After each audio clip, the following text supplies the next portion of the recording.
তো আশা করি ছাত্ররা সবাই তোমরা ভালো রয়েছো। তো আজকে আমরা এই অবসর সময়ে ক্লাস 8-এর যেটা ইংলিশ লেসন 4 রয়েছে, ইংলিশের দ্য গ্রেট এস্কেপ, এই যে পিসটাকে আমরা একটু আলোচনা করব, এর মানে করার চেষ্টা করব। তো গ্রেট এস্কেপ এটা লিখেছেন হচ্ছে সুগতা বোস। তো এখানে আমরা জানব যে আমাদের মহান দেশপ্রেমিক স্বাধীনতা সংগ্রামী যে কিভাবে ব্রিটিশদের পরাধীনতা থেকে ভারতকে মুক্ত করার জন্য কিভাবে তিনি দেশত্যাগ করেছিলেন, অর্থাৎ ছদ্মবেশ ধারণ করে তিনি পলায়ন করেছিলেন মহান উদ্দেশ্য নিয়ে, সেটা আমরা পড়ব। তার মৃত্যু এখনো পর্যন্ত আমাদের কাছে ধোঁয়াশা হয়ে রয়েছে। তিনি কিভাবে মৃত্যুবরণ করেছেন, অর্থাৎ আমরা নেতাজি সুভাষচন্দ্র সম্পর্কে পড়ছি। তো তারই বংশধরদের মধ্য থেকে একজনই হলেন সুগতা বোস। তিনি এটা লিখেছেন। প্রথমে আমরা এই সুগতা বোস সম্পর্কে একটু জেনে নেব।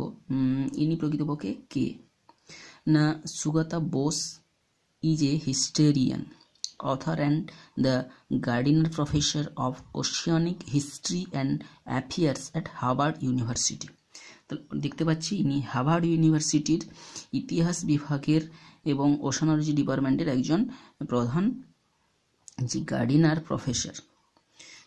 তিনি কি না, born to the eminent freedom fighter doctor Sisir Kumar Bose and Mrs Krishna Bose. He is the grand nephew of Netaji Subhas Chandra Bose. অর্থাৎ ইনি হলেন কি, যে মহান স্বাধীনতা সংগ্রামী, গ্রেট ফ্রিডম ফাইটার, অর্থাৎ বিখ্যাত যে স্বাধীনতা সংগ্রামী ডক্টর শিশির কুমার বোস এবং মিসেস কৃষ্ণা বোসেরই গ্র্যান্ড নেফিউ, অর্থাৎ নাতির নাতি, এবং সুভাষচন্দ্র বোসেরও সেই সুবাদে তিনি হচ্ছেন নাতি সম্পর্কের, and the grandson of Sarat Chandra Bose. Sarat Chandra বোসের হচ্ছে নাতি। ইন 2011 বোস পাবলিশড, অর্থাৎ 2011 সালে এই সুগতা বোস পাবলিশ করেছিলেন হিজ ম্যাজেস্টিজ অপোনেন্ট, অর্থাৎ হিজ ম্যাজেস্টিজ অপোনেন্ট নামে একটা তিনি লেখা প্রকাশ করেছিলেন। The present text is an excerpt from this text. এই যে পেজটা আজকে পড়তে যাচ্ছি আমরা, ওইটা ওই টেক্সটেরই একটা সংকলন। তো আমরা নিশ্চয়ই কিছু তথ্য আমরা জানতে পারবো, ডিটেলস তথ্য নেতাজি সম্পর্কে। তো শুরু করা যাচ্ছে। প্রথমে প্রশ্ন দিয়ে আছে আমাদের লেটস শেয়ার হিসাবে, what qualities do you think you should possess in order to be a leader. First প্রশ্ন রয়েছে যে একজন নেতা হওয়ার জন্য তুমি কোন গুণগুলোকে সবচেয়ে গুরুত্বপূর্ণ বলে তুমি মনে করো, অর্থাৎ কোন গুণগুলো থাকা অবশ্যই দরকার বলে তুমি মনে করো। What qualities do you think you should possess, অর্থাৎ কোন গুণগুলোকে তুমি থাকতেই হবে বলে মনে করো in order to be a leader, একজন নেতা হওয়ার জন্য। তো সেকেন্ড প্রশ্ন রয়েছে, if you had been born before independence, যদি তুমি স্বাধীনতার পূর্বে জন্মাতে, what do you think you could have done for your country. যদি ধরে নাও তুমি স্বাধীনতার পূর্বে জন্মেছিলে, তো what do you think you could have done for your country, তুমি কি করতে বলে মনে হয় তোমার দেশ সম্পর্কে। তো এই কয়েকটা প্রশ্ন, অর্থাৎ দেশ সম্পর্কে কিংবা লিডার সম্পর্কে এই সমস্ত ধারণাগুলো আমাদেরকে দেওয়া হচ্ছে। তো আমরা শুরু করছি এখন। Let's read. না, Netaji Subhas Chandra Bose, born 23rd January 1897, was one of the most famous Indian nationalist leaders who fought for India's independence from British rule। তো নেতাজি সুভাষচন্দ্র বোস যিনি জন্মেছিলেন 1897 সালের 23শে জানুয়ারি, একজন বিখ্যাত জাতীয়তাবাদী নেতাদের মধ্যে তিনি একজন, যিনি লড়াই করেছিলেন ভারতের স্বাধীনতার জন্য, ব্রিটিশদের অধীন থেকে স্বাধীনতা লাভের জন্য। To this purpose he founded the Indian National army.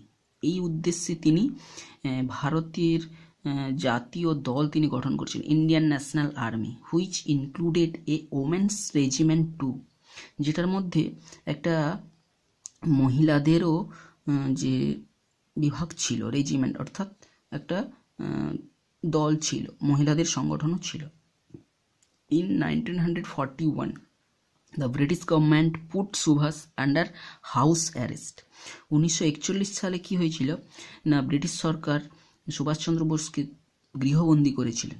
That is, গৃহবন্দী কথার অর্থ কি না, confined him in his own house, নিজের ঘরের মধ্যে তাকে বন্দী রাখা। The following narrative describes the exciting and courageous escape of Subhash Bose from the clutches of the British to continue his struggle for India's freedom.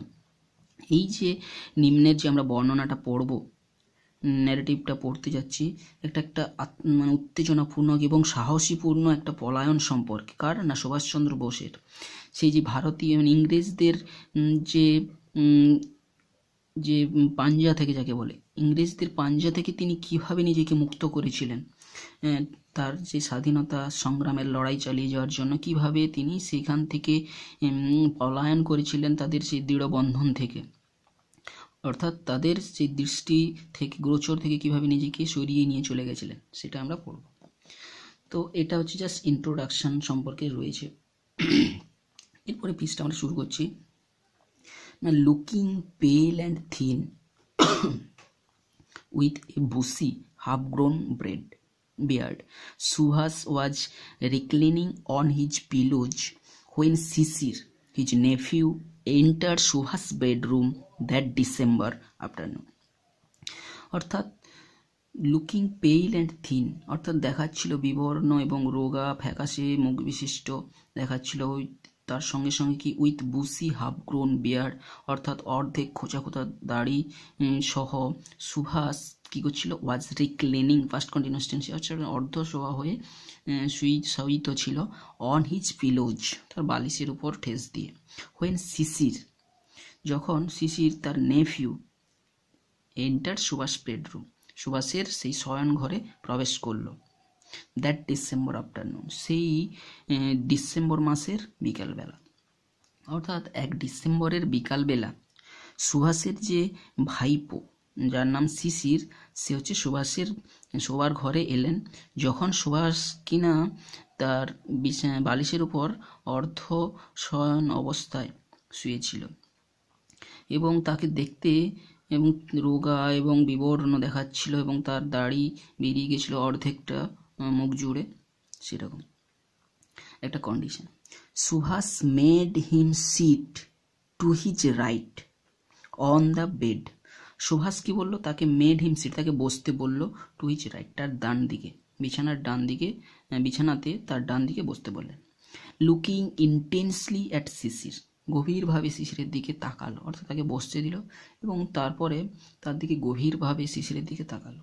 And এরপরে বলছে হি said, এবং বললেন, can you do some work for me, তুমি আমার জন্য কিছু কাজ করে দিতে পারবে? শিশির নডেড, শিশির মাথা নাড়ল, বলুন কাকা, হ্যাঁ কাকা আমি পারবো, বলুন, এরকমভাবে সম্মতি প্রকাশ করে সে হচ্ছে মাথা নাড়ল। তো এরপরে আমরা দেখছি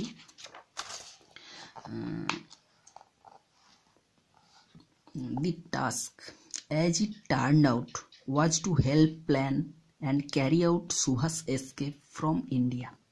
টাস্কটা কি, কাজটা কি না, যেটা কাজটা যেটা বলা হচ্ছে, as it turned out যেটা প্রকাশ পাচ্ছে, was to help plan, অর্থাৎ একটা প্ল্যান করতে সাহায্য করা, and carry out Subhash's escape, এবং সুভাষের পলায়নে সেটাকে জন্য সেটা সম্পাদন করা, ফ্রম ইন্ডিয়া, অর্থাৎ ভারত থেকে সুভাষের পলায়নের জন্য একটা প্ল্যান তৈরিতে সাহায্য করা এবং সেই প্ল্যানটাকে যথোপযুক্তভাবে সম্পাদন করতে হবে, এইটাই হচ্ছে কাজ।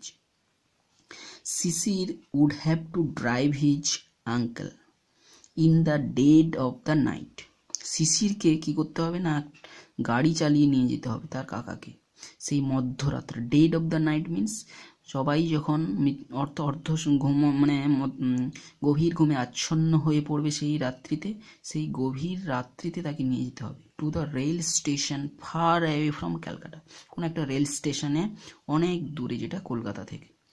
অর্থাৎ এটাই হচ্ছে কাজ শিশিরকে করতে হবে। তো ফ্রম হিজ আঙ্কেলস রেসিডেন্স, তার কাকার সেই যে আবাসস্থল থেকে, অর্থাৎ কাকার কাছে এসে পৌঁছে এই সমস্ত কাজের সে একটা দায়িত্ব পেলেন এবং সে সেটা করার জন্য সম্মতিও হয়েছিল। তারপরে কি হলো না, তার কাকার সেই আবাসস্থল থেকে অ্যাট এলগিন রোড, অর্থাৎ কাকার যে আবাসস্থলটা, অর্থাৎ সুভাষচন্দ্র বোস যেখানে গৃহবন্দী হয়েছিলেন সেই জায়গাটার নাম কি না এলগিন রোড। সেই এলগিন রোড থেকে শিশির ফিরলেন। শিশির ওয়াক ব্যাক দ্যাট নাইট, ওই রাত্রে হেঁটে ফিরলেন টু হিজ ওন হাউস, তার নিজের ঘরে, at 1 Woodburn park in a state of wonder and subdued excitement. তার বাড়ি, শিশিরের বাড়ির ঠিকানাটা হচ্ছে কি না 1 উডবার্ন পার্ক, এবং সেখানে ফিরলেন। এবং কিভাবে ফিরলেন, মনে একটা ওন্ডার বিস্ময় অ্যান্ড সাবডিউড এক্সাইটমেন্ট, এবং যেন চাপা একটা উত্তেজনা নিয়ে এসে ফিরল, যে তাকে এত বড় একটা দায়িত্ব পালন করতে হবে, এই সমস্ত ব্যাপার ভাবতে ভাবতে সে ফিরলেন। The police were keeping watch on Subhas house, police কি করছিল না সুভাষের ঘরের উপর কিন্তু দৃষ্টি রাখছিল, লক্ষ্য নজর রাখছিল। Though it was normal for a nephew, যদিও এটা একটা স্বাভাবিক ঘটনা তার ভাইপোর জন্য to visit an ailing uncle, অসুস্থ কাকাকে দেখতে যাওয়া এটা একটা সাধারণ ঘটনা। তার কাকা অসুস্থ, ঘরে রয়েছে, সেই জন্য তার সঙ্গে দেখা করতে আসছে, এটা একটা নর্মাল ঘটনা।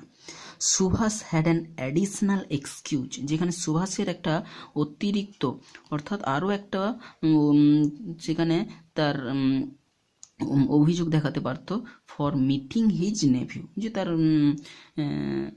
ভাইপোর সঙ্গে সে একটু সাক্ষাৎ করতে চায়। অর্থাৎ দুজনের কাছে তাদের সাক্ষাতের যথোপযুক্ত কারণ এখানে দেখা যাচ্ছে। Shishir was good at operating the radio, Shishir অর্থাৎ তার ভাইপোর কিন্তু ভালো রেডিও অপারেট করতে পারতো, রেডিও চালাতে পারতো, অর্থাৎ ভালো করে সেটাকে পরিচালনা, অর্থাৎ রেডিও চালানো তখন একটা দক্ষতার ব্যাপার ছিল। এটা এই যুগের কথা না, যখন রেডিও টেলিভিশন ভারতে ব্যাপকভাবে প্রকাশ লাভ করেনি, ছড়িয়ে যায়নি, বিভিন্ন খবরাখবর জানার জন্য কিন্তু রেডিও ছিল কিন্তু একমাত্র মাধ্যম। আর সেই রেডিওর সাহায্যে কিন্তু বিভিন্ন জায়গার খবর, দেশ বিদেশের খবর শোনা হতো। তো শিশির কিন্তু ওই রেডিওটা ভালো চালাতে পারত, অপারেটিং করতে পারত, অর্থাৎ কীভাবে তার ফ্রিকোয়েন্সি ম্যাচ করে বিভিন্ন জায়গার খবরকে শোনা যেত। হি হেল্পড সুভাষ লিসনিং ফরেন ব্রডকাস্টস, সে কী করতো, সে সুভাষকে শুনতে সাহায্য করতো। কীগুলো না বিভিন্ন ফরেন যে বিদেশি যে ব্রডকাস্ট মানে সম্প্রচার যেগুলো হতো সেগুলো কিন্তু শুনতে সে সাহায্য করতো। Subhas and Sisir discussed various means of escape, Subhas এবং শিশির কী করতো, বিভিন্ন আলোচনা করতো, বিভিন্ন পলায়নের, কিভাবে পলায়ন করা যায় সেটা নিয়ে কিন্তু দীর্ঘ তাদের আলোচনা চলতো। Finally they decided to drove, অবশেষে তারা স্থির করলো যে তারা ডিসাইডেড টু ড্রাইভ, চালিয়ে নিয়ে যাবে, ড্রাইভ আউট, চালিয়ে নিয়ে যাবে in the most natural fashion, একেবারে সাধারণ ভঙ্গিতে, সাধারণভাবেই তার গাড়ি চালিয়ে নিয়েই চলে যাবে। থ্রু দ্য মেইন গেট, সামনের একেবারে দরজা দিয়ে। শিশির ওন্ড এ জার্মান কার, অর্থাৎ তারা স্থির করলো, অনেক আলোচনা করার পরে তারা স্থির করলো কি যে তারা গাড়িতে করেই সোজা সামনের গেট দিয়ে সহজ সরল ভঙ্গিতেই বেরিয়ে যাবে। অর্থাৎ অনেক সময় কি হয় কি সহজ সরলভাবে কোনো কিছু ঘটনা ঘটলে সেটা লোকের দৃষ্টিতে পড়ে না, কিন্তু যখনই কোনোভাবে জটিলভাবে ঘটতে থাকে তখনই সবার চোখে পড়ে। তাই সেই জিনিসটাকে মাথায় রেখে তারা এই সিদ্ধান্ত নিয়েছিলেন। এখন কি Shishir owned a German car called the Wanderer, শিশিরের একটা জার্মান গাড়ি ছিল যার নাম কিনা ওয়ান্ডারার নামে একটা জার্মান গাড়ি তার ছিল। Which he and Subhas choose for their journey, সেই গাড়িটাকে যেটাকে কিনা সুভাষ এবং সে ওই তাদের যাত্রার কাজে ব্যবহার করবে এটা ঠিক করেছিল, এবং ওটাকে নিয়ে যাবে ব্যবহার করবে বলে এটাকে তারা ঠিক করলো, চুজ করলো। তো এটা আমরা ফার্স্ট একটা ইন্ট্রোডাকশন পেলাম যে সুভাষচন্দ্র বোস কোথায় ছিলেন, কোনখানে ছিলেন, তার কাকা তার ভাইপো কী করতেন, কোথায় থাকতেন, তার কি ছিল, সে কোন কোন কাজে দক্ষ ছিল, তাদের মধ্যে কি দীর্ঘ আলোচনা হতো, এই সমস্ত ব্যাপারগুলো আমরা ফার্স্ট অনুচ্ছেদ থেকে একটু জানলাম। তো আমরা এর পরের অনুচ্ছেদে পরে যাচ্ছি।